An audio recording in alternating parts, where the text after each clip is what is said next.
ভিডিওটিতে ক্লিক করার জন্য আপনাদেরকে জানাই অসংখ্য ধন্যবাদ। আপনারা দেখছেন আপনাদের প্রিয় YouTube channel West Bengal DA salary. West বেঙ্গলের ডিএর আপডেট এবং বেতন বৃদ্ধির আপডেট প্রত্যেক দিনের জন্য পাবেন, তাই অবশ্যই চ্যানেলের সহায়তা করুন। চ্যানেলটিকে সাবস্ক্রাইব করে পাশে থাকা বেল আইকনটিতে প্রেস করে রাখতে ভুলবেন না। ডিএ কেস দেখতেই পাচ্ছেন, শুনানি নিয়ে কিন্তু ছড়াচ্ছে বিভ্রান্তি।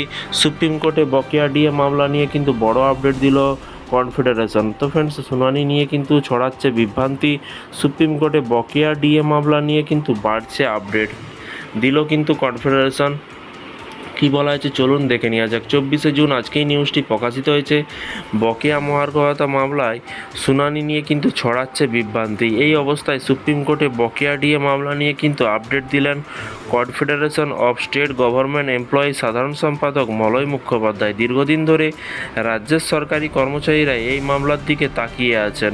এর আগে কিন্তু শেষবার এই মামলার শুনানি হওয়ার কথা ছিল 18ই মার্চ, তবে সেদিনও কিন্তু সময়ের অভাবে মামলাটি শুনানি হয়নি সুপ্রিম কোর্টে। সুপ্রিম কোর্টে। এই আবহে বিগত প্রায় বেশ কয়েক মাস ধরে কিন্তু অপেক্ষায় আছেন রাজ্যের বাংলার সরকারি কর্মচারীরা।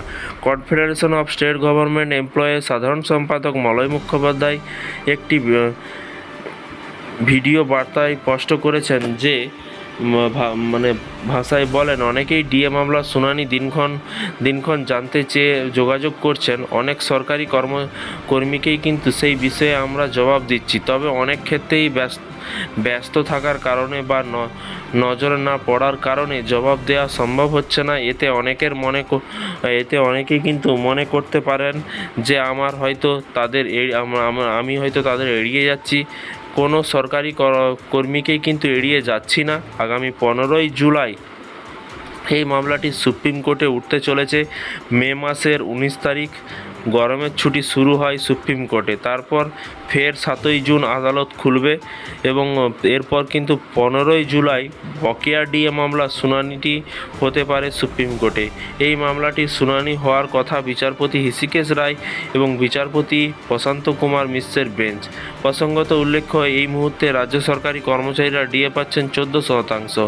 অন্যদিকে কেন্দ্রীয় সরকারি কর্মচারীরা ডিএ পাচ্ছেন প্রায় 59% কিন্তু ডিএ পাচ্ছে। ফের কেন্দ্রীয় সরকারি কর্মচারীদের জন্য 4% ডিএ ঘোষণা করতে পারে কেন্দ্র। এই অবস্থায় কেন্দ্রীয় হারে ডিএ দাবিতে আন্দোলনে নেমেছে রাজ্য সরকারি কর্মীদের নানান সংগঠন এবং কর্মীদের একাংশই নেমেছে আইনি লড়াইতে।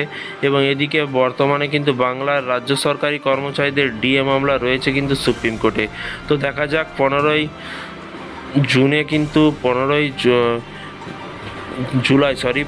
জুলাই কিন্তু ডিএ নিয়ে কিন্তু চলবে আন্দোলন বা ধর্মঘট এবং তার সাথে সাথে সুপ্রিম কোর্টেও ডিএ মামলাটি হচ্ছে।